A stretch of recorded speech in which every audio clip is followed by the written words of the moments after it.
Marvel cinematic universe के अंदर बहुत सारे पावरफुल विलन्स हैं, लेकिन आज हम जिन विलन्स के बारे में बात करने वाले हैं उन्होंने अपनी पावर्स और जबरदस्त मोटिव के चलते खुद को हम फैंस का फेवरेट बना लिया है। ये सारे विलन्स लिटरली बहुत ज्यादा पावरफुल हैं और इन विलन्स की पावर्स का अंदाजा सिर्फ इसी बात से लगाया जा सकता है कि इनमें से कुछ विलन्स तो पूरी की पूरी गैलेक्सी और इवन यूनिवर्स तक को खत्म कर सकते हैं। तो इसीलिए आइए आज हम एमसीयू में दिखाए गए अब तक के 10 सबसे आइकॉनिक और पावरफुल विलन्स की बात करते हैं और उनकी पावर लेवल्स को देखते हुए उन्हें रैंक करते हैं। तो ये वीडियो बहुत ही खास होने वाली है, इसीलिए इसे पूरे एंड तक जरूर देखें। और अगर आप हमारे चैनल पर नए हैं तो सब्सक्राइब के लाल बटन के साथ साथ बेल आइकन को भी जरूर दबा लें ताकि हमारे चैनल की सारी लेटेस्ट वीडियोस को आप सबसे पहले देख सकें। इसके अलावा मैंने आप सबसे कहा था कि अगर आप हल्की किसी स्टोरी लाइन के ऊपर एक्सप्लेनेशन वीडियो देखना चाहते हैं तो आप मुझे उसका नाम कमेंट्स में बता सकते हैं। और मुझे ये बताते हुए काफी खुशी हो रही है कि आप सभी ने काफी सारी स्टोरी लाइन्स को रेकमेंड किया है। तो इसीलिए हम अपनी अगली वीडियो के अंदर उन सारी स्टोरी लाइन्स के नाम को अनाउंस करने वाले हैं जो कि अब हम एक एक करके एक्सप्लेन करेंगे। तो अगर आप कुछ भी मिस नहीं करना चाहते तो उन सारी वीडियोस को जरूर देखना। तो आइए अब इन सारी बातों को साइड करते हुए आज की इस कमाल की वीडियो को स्टार्ट करते हैं। Zombie apocalypse.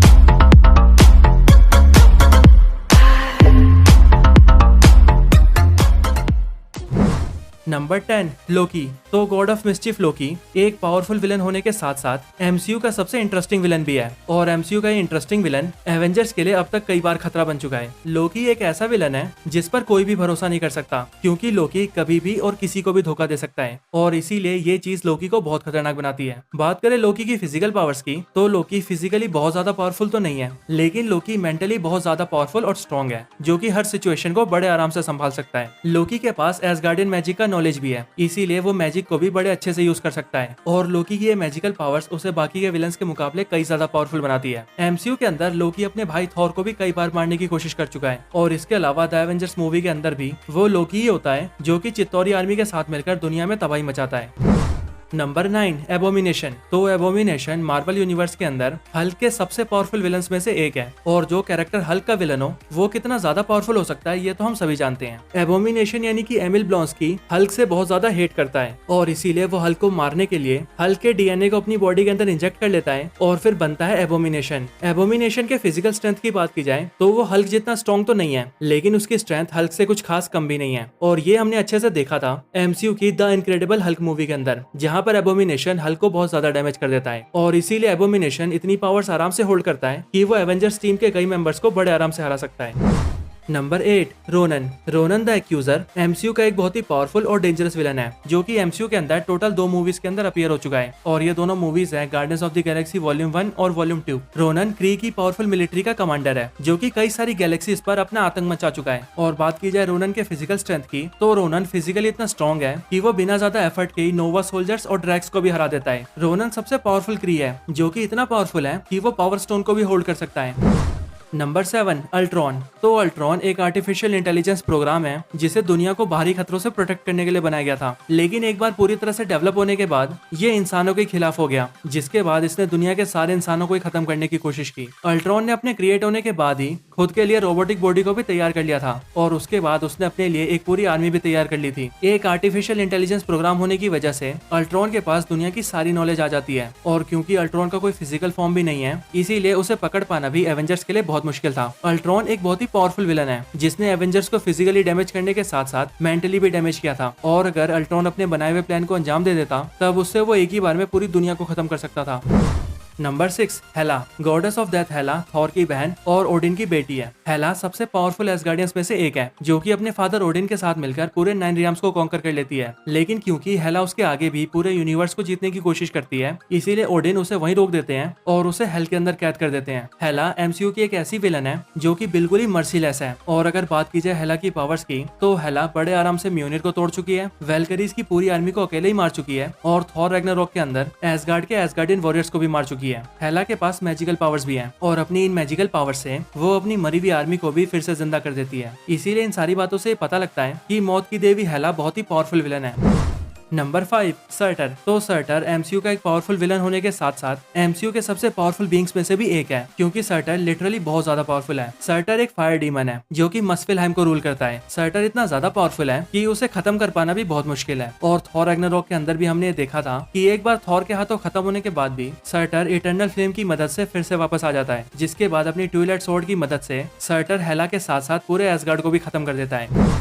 Number 4 ego. तो ईगो द लिविंग प्लेनेट एक सेलेस्टियल है जो कि एक लिविंग प्लेनेट की फॉर्म में रहता है। एक सेलेस्टियल होने की वजह से ईगो एक एंशिएंट कॉस्मिक एंटिटी है जो कि बहुत ही ज्यादा पावरफुल है। ईगो को पीटर क्विल का बायोलॉजिकल फादर बताया गया है, जिसे शुरुआत में तो नॉर्मली दिखाया जाता है, लेकिन आगे चलकर हमें पता लगता है कि ईगो द लिविंग प्लेनेट किस चिड़िया का नाम है। ईगो का हमेशा से सिर्फ एक ही एम रहा है, सभी को मारकर यूनिवर्स पर कब्जा करना, और अपने इसी काम को पूरा करने के चलते उसने अब तक हजारों वुमेन्स और किड्स को मार दिया है। ईगो जैसे पावरफुल विलन की सिर्फ एक ही कमजोरी थी, और वो थी उसका ब्रेन। इसीलिए guardians of the Galaxy volume 2 के अंदर गार्डियंस इसी बात का फायदा उठाकर ईगो को खत्म कर पाते हैं। Number 3 Dormammu. डार्क डायमेंशन का राजा डोरमामू एमसीयू के अब तक के सबसे पावरफुल विलन्स में से एक रहा है, और ये विलन साइज में भी लिटरली इतना ज्यादा बड़ा है कि एमसीयू में अभी तक सिर्फ इसके फेस को ही दिखाया गया है। डोरमामू एक इंटर डायमेंशनल एंटिटी है जो कि डार्क डायमेंशन को रूल करता है, और डोरमामू यूनिवर्स के सारे मैटर को कंज्यूम करना चाहता है, और ऐसा करने के लिए वो सब कुछ को अपने डार्क डायमेंशन में मिलाना चाहता है। बात करें डोरमामू की पावर्स की, तो डोरमामू के पास इनफाइनाइट पावर्स हैं, जिसकी मदद से वो अपने डार्क डायमेंशन के अंदर लिटरली कुछ भी कर सकता है। इसके साथ ही डोरमामू नियर इमोर्टल भी है, और उस पर टाइम का भी कोई लॉ अप्लाई नहीं होता। डोरमामू के इतना ज्यादा पावरफुल होने के बाद भी वो इस लिस्ट में नंबर 1 पर इसीलिए नहीं है क्योंकि डोरमामू अपने डार्क डायमेंशन के अंदर तो बहुत पावरफुल है, लेकिन जैसे ही वो डार्क डायमेंशन से बाहर आता है वैसे ही वो काफी कमजोर हो जाता है। Number 2 Thanos with infinity stones. Mad Titan Thanos MCU के तीनों फेजेस में चलने वाली इन्फिनिटी सागा का सबसे बड़ा विलन है। थैनोस का पावर लेवल बहुत ज्यादा है, साथ ही थैनोस लगभग सभी टर्म्स में बहुत सुपीरियर है, चाहे बात करें सुपर ह्यूमन स्ट्रेंथ की, ड्यूरेबिलिटी की, इंटेलिजेंस और नॉलेज की, या फिर प्लानिंग की। थैनोस इन सब में बहुत आगे है, और इसीलिए थैनोस को हराना बहुत ज्यादा मुश्किल है। लेकिन जब थैनोस के हाथ में सारे इन्फिनिटी स्टोन्स आ जाते हैं तब वो हमारी सोच से भी ज्यादा पावरफुल बन जाता है। थैनोस का हमेशा से सिर्फ एक ही मोटिव रहा है, आधी पॉपुलेशन को खत्म कर देना, ताकि बची हुई पॉपुलेशन का सर्वाइवल आसान हो जाए, और अपने इसी एम को पूरा करने के लिए वो एवेंजर्स इन्फिनिटी वॉर में आधे यूनिवर्स को खत्म कर देता है। लेकिन थैनोस का असली पागलपन हमें तब दिखा जब वो एवेंजर्स एंड गेम के अंदर पूरे के पूरे यूनिवर्स को मिटाने की कोशिश करता है, और ये चीजें हमें बताती है कि थैनोस जैसा पावरफुल विलन अगर चाहे तो क्या क्या कर सकता है। नंबर 1 ही हू रिमेन्स। तो ही हू रिमेन्स कैंग द कॉन्करर का वेरिएंट है, जिसने एमसीयू की पूरी टाइमलाइन को अपने अकॉर्डिंग मैनेज करके रखा था, और अपनी टाइम वेरिएंस अथॉरिटी की हेल्प से उसने मेन टाइमलाइन को डिफरेंट रियलिटीज के साथ जुड़ने से भी बचा कर रखा था। ही हू रिमेन्स कैंग जितना पावरफुल और डेंजरस बिल्कुल भी नहीं है, लेकिन फिर भी ये कैरेक्टर इतना पावरफुल जरूर है कि इसने एमसीयू की पूरी डेस्टिनी को अपने अकॉर्डिंग बना कर रखा था, या यूं कहें कि एमसीयू की डेस्टिनी को इसी ने लिखा था। ही हू रिमेन्स को बेशक से सिल्वी ने बड़ी आसानी से मार दिया हो, लेकिन हमें ये बिल्कुल नहीं भूलना चाहिए कि उस वक्त ही हू रिमेन्स ने अपनी डेथ को खुद डिसाइड किया था। इसीलिए अगर ही हू रिमेन्स जिंदा रहना चाहता तो कोई भी ही हू रिमेन्स को छू भी नहीं पाता, क्योंकि ही हू रिमेन्स वो कैरेक्टर है जो कि खुद टाइम से बाहर रहकर पूरी टाइमलाइन को कंट्रोल कर सकता है, और इसीलिए ही हू रिमेन्स एमसीयू का अब तक का सबसे पावरफुल विलन है। तो यही एमसीयू के 10 सबसे पावरफुल विलन्स की लिस्ट थी। आपको ये लिस्ट कैसी लगी हमें कमेंट करके जरूर बताएं, और अगर आपका कोई और रिकमेंडेशन हो तो वो भी जरूर बताएं। इसके अलावा जैसा कि मैं वीडियो के स्टार्टिंग में भी बता चुका हूँ कि मैं अपनी अगली वीडियो के अंदर हल्की उन सारी स्टोरी लाइन्स के नाम को अनाउंस करने वाला हूँ जिन्हें आगे चलकर हम एक्सप्लेन करेंगे। तो चैनल से जरूर जुड़े रहें ताकि आपको वो सारे अपडेट्स मिलते रहें। इनके अलावा अगर आपको हमारी वीडियो अच्छी लगी हो और आप हमारे चैनल की और वीडियोस को भी एंजॉय करना चाहते हैं तो आप हमारी top 10 DC characters copy from Marvel, top 10 evil version of Marvel super hero, Asgard versus Atlantis versus Wakanda, और top 10 super hero without super power जैसी कमाल की वीडियोस को भी चेकआउट कर सकते हैं। मैं इन सारी वीडियोस के लिंक डिस्क्रिप्शन में भी डाल दूंगा, तो अगर आप इंटरेस्टेड हो तो चेकआउट जरूर करना। तो इस वीडियो को यहीं पर एंड करते हैं। ये वीडियो अच्छी लगी हो तो इसे लाइक जरूर करें, चैनल को सब्सक्राइब नहीं किया तो अभी कभी सब्सक्राइब करें। मैं आपसे मिलता हूँ ऐसे किसी और बेहतरीन वीडियो में, तब तक के लिए गुड बाय।